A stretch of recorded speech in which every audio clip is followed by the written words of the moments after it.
Dangereuse. Dans cette émission, nous passerons en revue l'homéopathie, l'acupuncture, l'hypnose, l'ostéopathie. Mais on commence avec la phytothérapie. Parce que vous êtes des millions à vous soigner par les plantes, pour un petit rhume, des problèmes de digestion, de stress ou de sommeil, ou pour vous, pour nous, mesdames, des bouffées de chaleur en période de ménopause. Mais méfiance, ce n'est pas parce qu'il s'agit de produits naturels qu'il ne faut pas être prudent.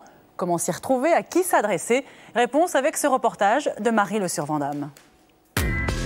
Impensable aujourd'hui de trouver une pharmacie sans un rayon de phytothérapie. Pour se soigner, les plantes sont désormais plébiscitées et représentent un tiers des ventes des officines. Il ne s'agit pas de médicaments, mais de compléments alimentaires, sous forme de gélules, capsules ou infusions, à base de valériane ou de soja. Pour le stress ou la digestion, nos grands-mères ont de quoi y perdre leur latin. Je me soigne avec un petit peu d'origan ou de thym pour les grippes, les rhumes. Je fais des infusions, décoctions. J'ai pris de l'extrait de pépins de pamplemousse pour apparemment être utilisé comme un antibiotique naturel. Ça m'a été conseillé à l'instant par le vendeur. Et c'est bien là le problème. En vente libre, vous pouvez acheter tous ces produits sans ordonnance, où vous voulez, y compris dans les supermarchés. En principe, pas de danger, leur dosage reste faible. Et pourtant, les contre-indications existent. Et il n'y a aucune recommandation dans les boîtes. Qui dit plante dit sans doute naturel, mais pas toujours inoffensif. Les plantes sont pourvues de ce qu'on appelle des principes actifs. Ce sont des molécules qui ont une action thérapeutique et qui vont donc être capables de soigner. Donc là, c'est une série de gélules que je vais réaliser pour une patiente qui nous l'a demandé, qui a des problèmes de sommeil et donc qui désire un traitement avec de la valériane pour aider à l'endormissement. C'est en broyant la racine de la plante qu'on extrait les principes actifs connus pour améliorer le sommeil. Les médicaments classiques sont pour la plupart extraits des plantes. L'aspirine, par exemple, vient à l'origine de l'écorce de saule. Les préparations de phytothérapie peuvent dans certains cas être prescrites par un médecin et remboursées, mais généralement, se soigner par les plantes coûte cher. Le flacon coûte à peu près 8,50 €. Oui, j'en avais deux. Donc si vous en aviez deux, oui, effectivement, ça fait autour de 15 €, 15-16 €. Et vous trouvez pas ça trop cher?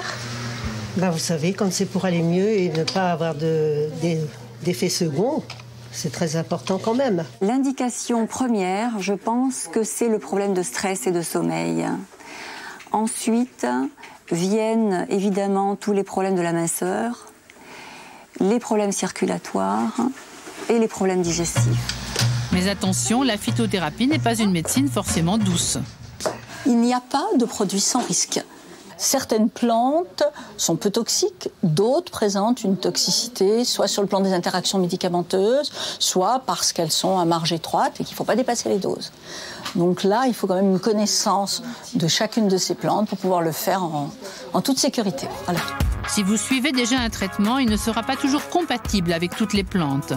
Le millepertuis, par exemple, utilisé pour les dépressions légères. À trop haute dose, il peut perturber l'efficacité d'une pilule contraceptive ou des antirétroviraux administrés aux malades du sida. Les autorités sanitaires émettent des consignes de prudence. En cas de doute, demandez à votre médecin. Hôpital Tenon à Paris, fait rare, une consultation de médecine alternative a ouvert ses portes ici il y a plus de 20 ans. Le docteur Rafal y reçoit ses patients, ses patientes pour la plupart.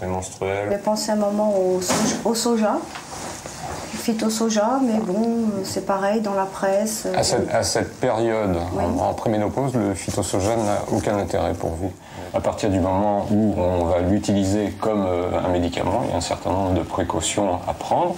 Et des études ont montré que peut-être le soja qui avait une action œstrogénique-like, c'est-à-dire qu'il peut agir comme les œstrogènes, peut parfois stimuler certains récepteurs du sein et être potentiellement parfois dangereux. Si plusieurs études ont montré que le traitement hormonal substitutif pouvait entraîner une augmentation du cancer du sein, le principe de précaution vaut aussi pour le soja. Car on ne peut pas demander aux plantes d'être à la fois efficaces et totalement dénuées d'effets secondaires. Voilà.